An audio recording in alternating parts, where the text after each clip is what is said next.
Assalamu alaikum туғандар. Масайлы 12 май 26 жыл саат 11. Нарбаев көчө, садик, Манас көчө.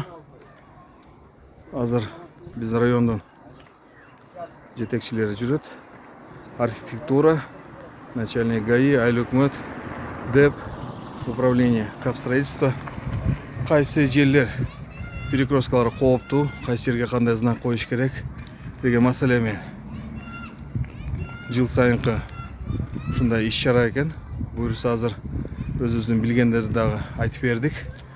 Эсепке алып, знак, лежачий полицейский буюрса коюшат. Нарбаев көчөсү боюнча азыр райондо кече күнү собрание болгон экен. Нарбаев көчө буюрса планга кириптир, асфальт кылынганы. Так что туугандар күтөбүз. Жакшы жаңылыктар боло турганын.